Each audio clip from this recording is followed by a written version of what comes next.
Master plantations were burned. Every foundation of European colonization was threatened. All the institutions were beginning to be attacked. And Rastafari began to emerge in every sort of institution in the country. And therefore, as a natural consequence, Babylon itself began to react. Personally, as a man, I was the first one to be chanced upon in the island of Dominica. For from the early days of 1970s, I had begun from every village and corner of the country to teach African history and culture in direct opposition to the colonial indoctrination and brainwashing that was a common trend throughout the entire Eastern Caribbean. As a man who had gained the consciousness of Rastafari, I had established a link with all other Hydran in the entire Caribbean region, and a massive revolt was beginning to move in one unison. In Grenada, St. Lucia, Trinidad, and Jamaica, I had established links, and with one common hat, I had set upon with a duty-bound commitment to raise the consciousness of I brethren and sisterin to the glory of Africa and the traditions of Africanism. And thus Babylon, unable to hold on this new wave of consciousness that was beginning to inhabit the souls of Hydran and sisterin, from the tender ages to the elder age, they began to chance upon I who were in the forefront of the struggle. And in 1974, I was arrested and charged on a charge of murder. The Babylon system instituted their court form, and I was sentenced to hang. It was a vicious attempt by Babylon to silence the growing consciousness of the youth and to their willingness to accept the dignity of Africa and the glory of being black. In many aspects, the struggle had reached to a stage where even in the secondary schools that I had been able to close down an entire secondary school in defiance of the rule of the white colonial overlords, to indoctrinate into the minds of the students that they are proud to be children of Europe and not take dignity in their Africanism. It led to a mass demonstration where the students, in mass, 300 of them, took to the streets demanding their right to grow their Afro hairstyle in an acceptance of their African roots. And the white colonial overlords who controlled the school, closing it down and denying the students a right to education merely because they sought to accept and live up a life whereby they could be identified definitely as children of Africa. Being one in the forefront of this struggle and also intimately connected with the overall struggle of the elders in the rural areas to regain the land upon which they and their ancestors had toiled for hundreds of years, and in seeking to organize them in a form whereby they could regain this land and so be able to gain control of their own destiny. It was then that Babylon recognized that Rastafari had once more emerged, and as the Negma was before I, to take control of I destinies and establish a nation of truth and righteousness and of justice and peace. And therefore, as I already mentioned, they arrested I and charged I with murder in June of 1974. By November of 1974, I was condemned to hang. 2 days immediately thereafter, there was passed a law in Dominica called the Dread Act. It was the most draconian piece of legislation passing anywhere in the Western Hemisphere over recent years. Under this law, any man who had dreadlocks was sentenced to 9 months in jail. Under the same law, any man who was considered to be a Rastafari could be shot and killed without no fear of persecution to anyone who was involved. Part of the law gave anyone the right to execute any Rastafari Hydran found living in a dwelling house. The name of the law was called the Prohibited and Unlawful Societies Act. In other words, they considered any one of I Rastafari Hydran to be a prohibited and unlawful society. Never before, not even in the days of slavery, did such laws exist. Under this draconian legislation, over 120 of I&I were arrested and jailed. Over 30 Idren were brutally murdered in cold blood without no redress. Such was the sacrifice that I&I had to pay merely for establishing I&I right to live as people conscious of I&I African roots.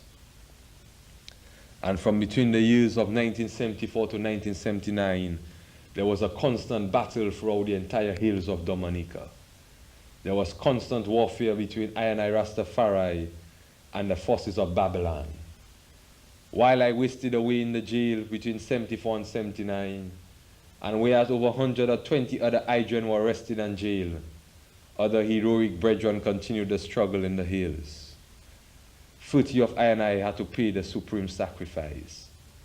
Until in the year 1977, after our heroic struggle for freedom, a systematic amnesty was declared, which gave I&I a right to survive and to live as a man.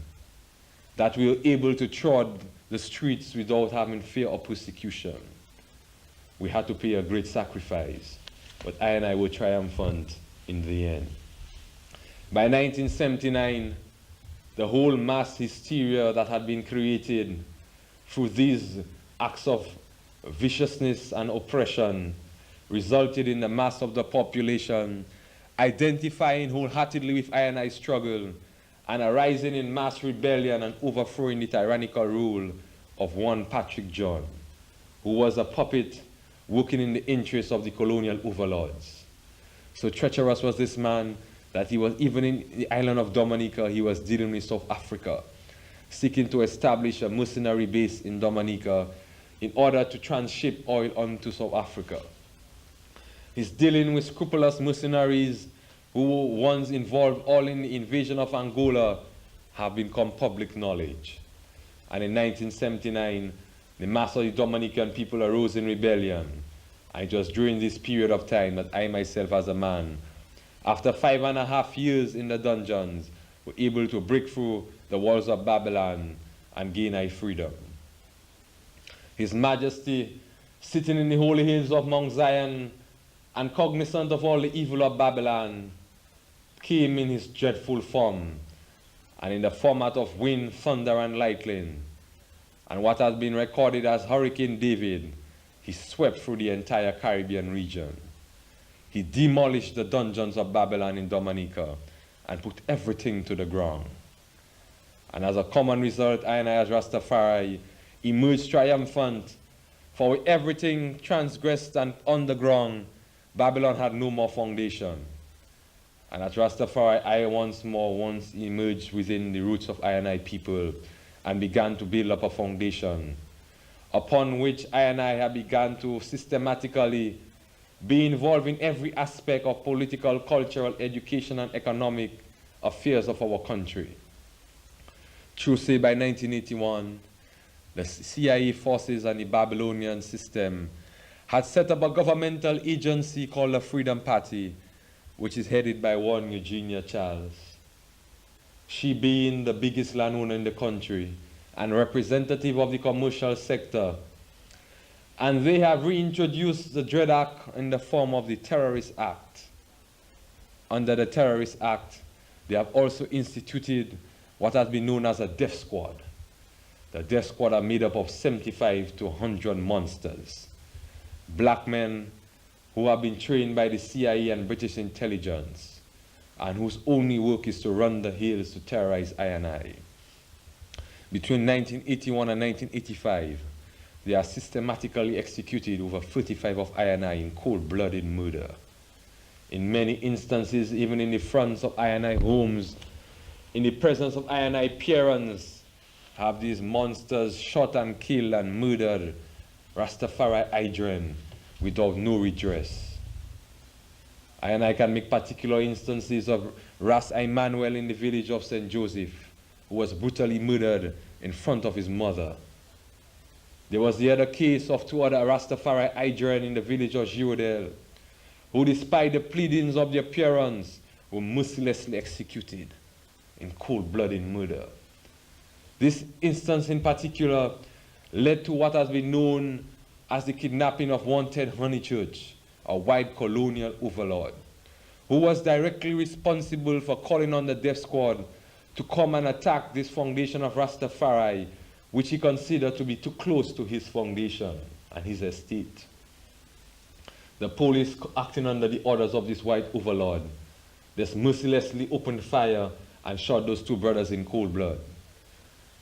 I, being men of courage, men of vision, and men of justice, when sitting in the evening time and meditating, considered it rightful and just that we should arrest this one overlord and bring him in the hills, and demand of the Babylonian forces that unless they do not arrest those responsible for the murder of Adrian, that we would hold this white master overlord in captivity.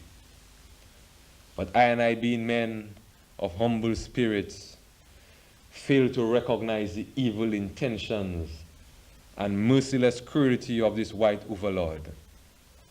And when the night fell, I, in mercy, allowed him the right to sleep unbonded. But this terrible evil being, when the night fell, he chose instead to attack one of the humble Adrian, a 16-year-old other Rastafari Adrian, and he mercilessly slit his throat with a knife. He stabbed another Adrian in the back and sought to attack another. In the pursuing result, he himself got injured and died. As a direct result of it, there was mass hysteria throughout the entire island of Dominica. And it resulted in one particular case of a brethren called Eric Joseph falling in the precipice in the night time. This brother unfortunately had to spend 2 weeks in this dungeon, not in this dungeon, but in this precipice, before he could be found. When he was discovered, his left foot was decimated, and it was broken at the knee. I had no choice than to bring him for hospitalization.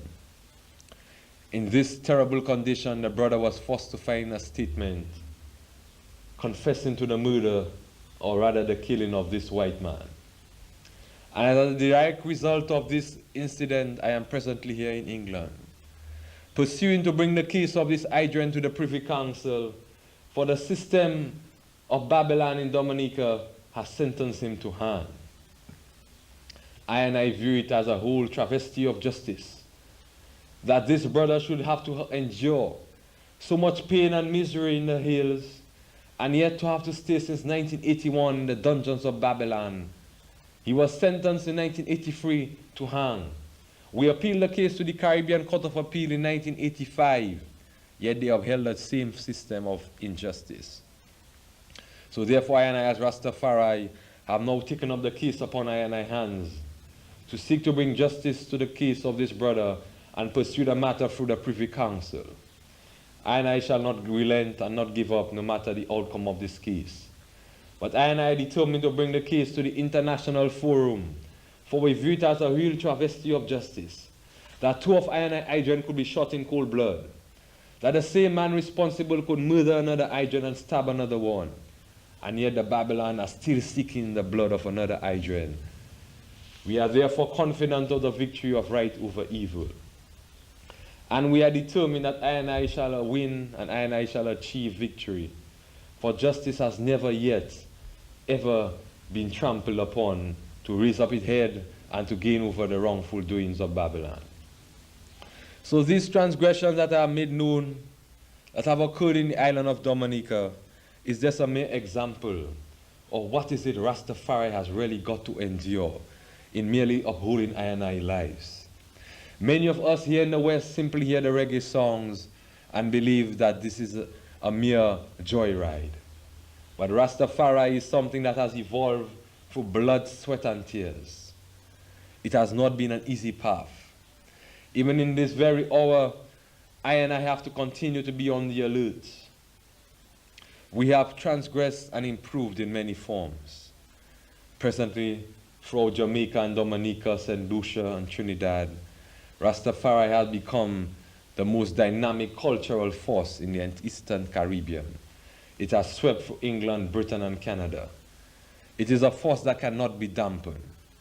It is a force that shall evolve over the next period of time to even gain political control of the entire Caribbean region. For it is only for Rastafari that the economics, politics, and culture can really be transgressed into a levity.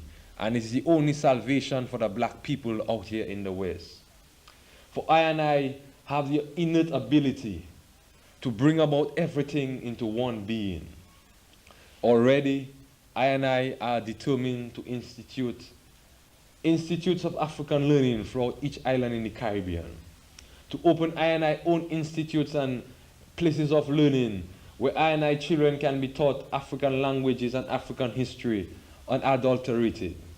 To be taught the truth from the very roots. To become cognizant of all the contribution of black people from the very days of early paths of civilization, to the glory of Egypt and Ethiopia, to the tremendous amount of contribution that black men have made in developing the arts and sciences throughout the Western Hemisphere, especially in America and in England. I and I have also become involved intimately and most importantly in the fields of nutrition.